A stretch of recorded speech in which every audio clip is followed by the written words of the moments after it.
Eu nunca fui o tipo de mulher que as pessoas notam. Trabalho desde os 15 anos como garçonete. Nunca reclamei da vida simples, nunca pedi luxo. Mas naquela noite, naquela maldita noite, eu não esperava ser humilhada. Nem que meus atos fossem virar manchete no dia seguinte. Começou como qualquer outro plantão no restaurante elegante da cidade. Luzes baixas, taças de cristal, clientes engravatados e garçons ensaiando sorrisos de servidão. Eu usava o uniforme padrão. Camisa branca, colete justo e cabelo preso em um coque que já me dava dor de cabeça. Mas naquela noite, uma mesa em especial atraiu todos os olhares. Mesa 21. O CEO mais jovem e poderoso da cidade, Arthur Mancini, estava ali, alto, arrogante, com aqueles olhos de aço e expressão de quem sabe que o mundo se curva ao seu nome. Ele estava rodeado de executivos e de uma mulher, deslumbrante, com um vestido justo vermelho e sorriso de escárnio, a nova noiva dele. Claro, fui designada para atendê-los. Me aproximei com o bloco em mãos e um sorriso treinado. Boa noite, senhores. Posso começar com as bebidas? Arthur mal virou o rosto. A noiva dele, sim, me olhou, de cima a baixo. Nossa, vocês não têm ninguém mais apresentável para essa mesa? Doeu. Mas eu engoli seco, como sempre. Mantive a pose. Posso chamar outro garçom, se preferirem. Arthur então olhou para mim. Olhos frios. Avaliadores. Não, está tudo bem. Mas havia deboche na voz. Ele não sorriu. Não agradeceu. Serviu os pratos em silêncio. Durante todo o jantar, ouvi risadinhas abafadas da mulher ao lado dele. Ela apontava discretamente para mim, enquanto falava algo no ouvido do CEO. Ele apenas observava, como se eu fosse invisível. Mas algo me chamou a atenção. Arthur estava estranho. Suava demais. Respirava fundo. Mexia nos botões da camisa. Quando entreguei a sobremesa, vi sua mão tremer. Senhor, está tudo bem? Ele apenas assentiu, mas não parecia certo. 2 minutos depois, ouvi o baque. Arthur caiu da cadeira, rígido, os olhos revirando. Um silêncio mortal tomou o salão. A mulher dele gritou. Ninguém se movia. Ninguém sabia o que fazer. Mas eu sabia. Fiz um curso de primeiros socorros no Senac, anos atrás. Por acaso. Por curiosidade. Corri até ele. Me ajoelhei. Verifiquei pulso. Respiração. Nada. Ele estava entrando em choque. Coloquei ele de lado. Liberei vias aéreas. Ordenei que chamassem uma ambulância. Fiz o que precisava ser feito. E depois, o silêncio. O mundo inteiro assistindo. Você salvou a vida dele, disse um dos executivos espantado. Mas a noiva só me olhava em choque. E então Arthur tossiu. Abriu os olhos e viu apenas a mim, a garçonete que ele desprezou, a mesma que tinha acabado de lhe dar uma segunda chance. E eu ainda não fazia ideia do que isso causaria na minha vida. Naquela noite, fui dormir com a mesma roupa do trabalho. Me deitei exausta, sem imaginar que minha vida já não era mais a mesma. No dia seguinte, acordei com o celular tremendo em cima da cômoda. Mensagens, ligações. Uma das meninas do restaurante mandou uma foto. Garçonete salva CEO em restaurante de luxo. Mulher humilde é a heroína da noite. Eu. A heroína? Meu rosto estampado em portais de fofoca, manchetes financeiras, até na TV local. E o mais absurdo, o próprio Arthur Mancini teria pedido meu nome e endereço ao gerente. Senti um frio na barriga, e não de medo, mas de algo que não conseguia explicar. Passei o dia tentando evitar qualquer atenção. Voltei ao trabalho como se nada tivesse acontecido. Mas nada era igual. Colegas me olhavam como se eu fosse outra. Clientes cochichavam. Alguns até me pediram selfies. Você está famosa, disse André, o garçom mais velho. E o cara não para de perguntar de você. Ele ligou aqui? 2 vezes. Fingi desinteresse. Mas no fundo, Eu sentia algo vibrando dentro de mim. 2 dias depois ele apareceu, de terno escuro, óculos escuros, ainda com marcas de recuperação. Eu estava organizando as taças no balcão. Vi seu reflexo no vidro e congelei. Clara, certo? A voz dele era diferente, menos fria, mais humana. Virei devagar. Senhor Mancini, achei que ainda estivesse em repouso. Os médicos disseram para descansar. Mas eu precisava ver você. A imprensa quer te conhecer. Você virou um símbolo. Mas eu não vim por isso. Então, por quê? Ele respirou fundo, tirou os óculos. Porque eu te devo mais do que uma vida. Te devo um pedido de desculpas. Eu não soube o que responder. Ali estava o mesmo homem que me olhou como se eu fosse invisível. Agora, pedindo perdão. Eu não quero fama, respondi baixando os olhos. Eu sei. E é exatamente por isso que você merece tudo. Nos dias seguintes, ele passou a frequentar o restaurante, sempre sozinho. Sentava no mesmo canto, pedia café e olhava. Não dizia nada. Até um dia me esperar na saída. Clara, posso te oferecer algo? Tipo, uma recompensa? Não. Um jantar. Apenas isso. Como agradecimento. Você quer sair com a garçonete que sua noiva ridicularizou? Ex-noiva, ele disse com um leve sorriso. E sim. Porque foi ela quem me salvou. Eu deveria ter recusado. Eu sabia que aquele mundo não era o meu. Mas alguma coisa naquele olhar, naquela vulnerabilidade que eu nunca imaginei ver nele, me fez dizer: um jantar. Só um. Mas mesmo naquela resposta, eu não fazia ideia do que estava prestes a sentir, nem do que ele ainda estava escondendo de mim. O restaurante ficava no topo de um hotel 5 estrelas, com vista para a cidade inteira. As luzes pareciam estrelas presas em vidro. Eu nunca tinha estado em um lugar assim, e por dentro estava em pânico.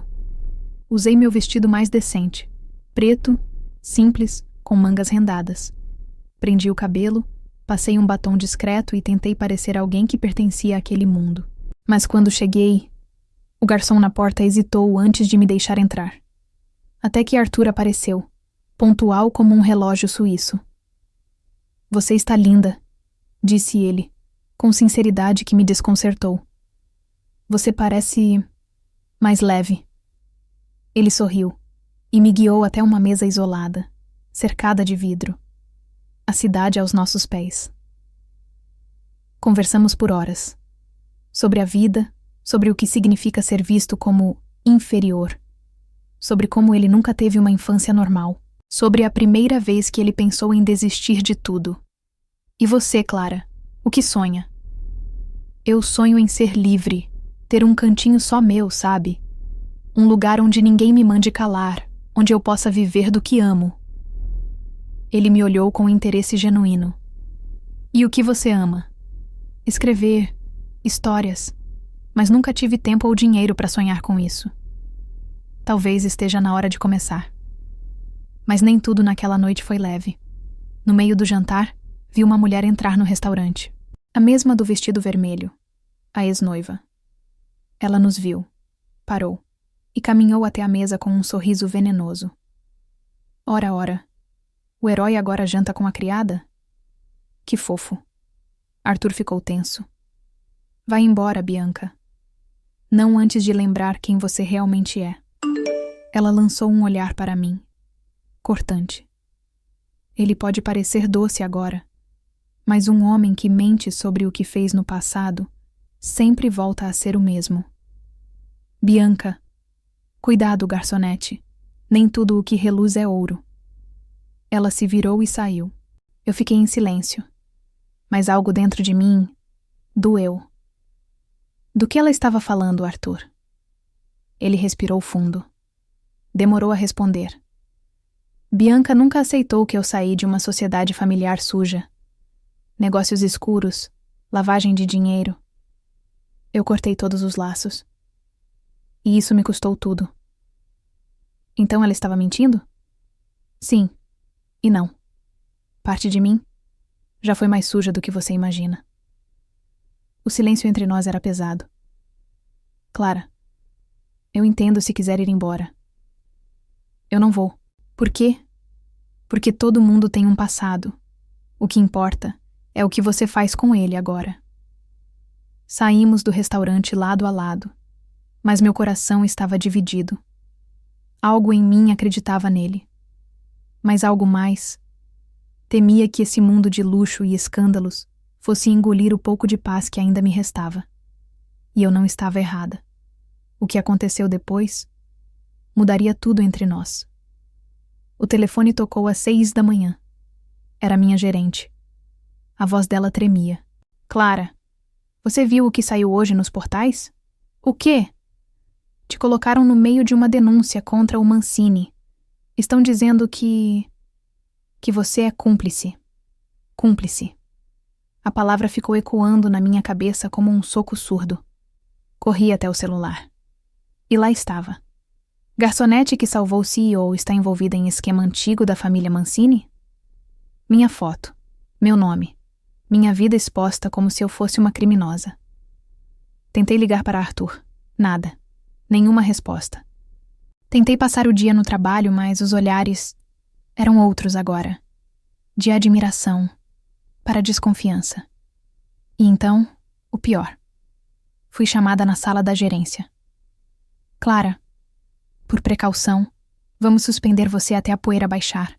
Eu queria gritar, queria chorar, mas fiquei muda. Só fui embora, sozinha. 2 dias se passaram. Eu trancada no meu quarto. Evitei redes sociais, chamadas, até a campainha. Mas então ouvi batidas insistentes. Quando abri, lá estava ele, Arthur. Despenteado, olhos vermelhos, roupa amarrotada. Clara, me perdoa. Por quê? Eu tentei te proteger, mas eu devia ter falado antes. Sobre o quê? Ele entrou, fechou a porta e desabou no sofá. Os negócios da minha família eram ilegais, sim. Mas eu saí de tudo há anos. Só que um antigo sócio está tentando me destruir e usou você como isca. Por que eu? Porque você é meu ponto fraco agora. A única coisa real na minha vida. Eu não sabia se chorava ou gritava. Fui sentar do outro lado da sala. Você me envolveu numa guerra que não é minha. Eu sei. Mas eu juro, Clara, eu vou limpar seu nome. Nem que eu precise derrubar tudo para isso. Como? Ele então tirou do bolso um envelope. Dentro, documentos.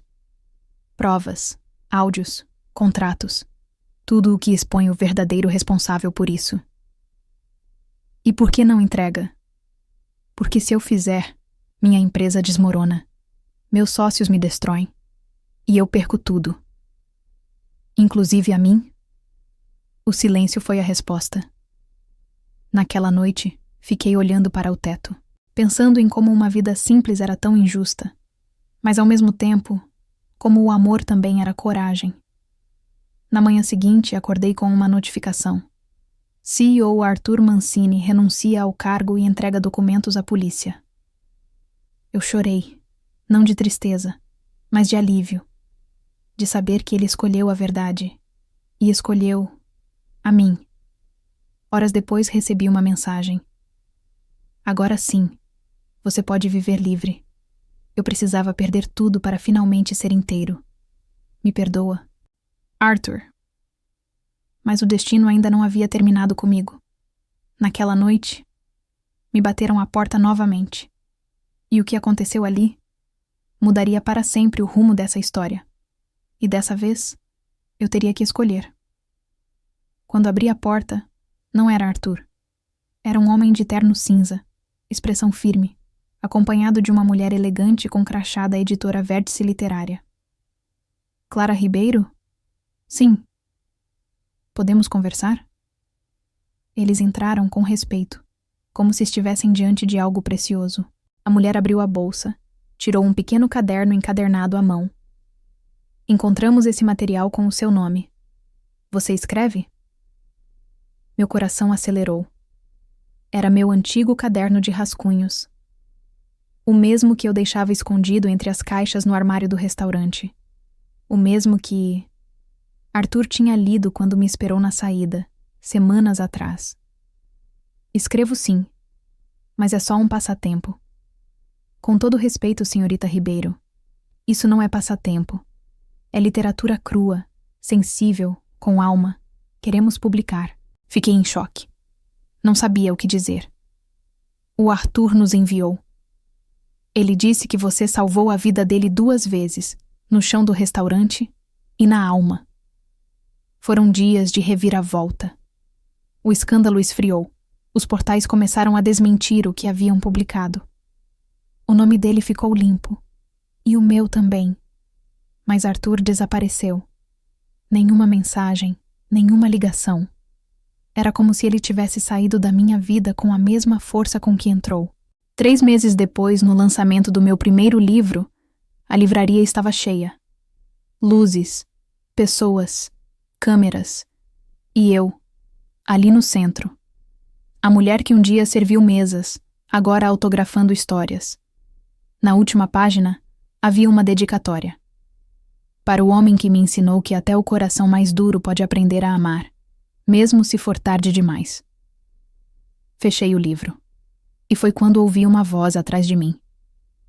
Então quer dizer que virei personagem? Virei devagar. E ali estava ele. Sem terno. Sem arrogância. Só Arthur. Onde você estava? Tentando ser alguém melhor. Alguém que te merecesse. E conseguiu? Você me diz. Nos olhos dele, eu vi algo que não cabia em palavras. Não era apenas amor. Era paz. Era entrega. Você me salvou, Clara. 3 vezes. Como assim? Na minha queda. No meu ego. E agora, com esse livro. E ali, no meio de um mar de desconhecidos, ele segurou minha mão. Sem joias. Sem promessas baratas. Apenas presença. E eu soube que, finalmente, era minha hora de escolher. E eu escolhi o amor que não precisou de luxo para valer a pena.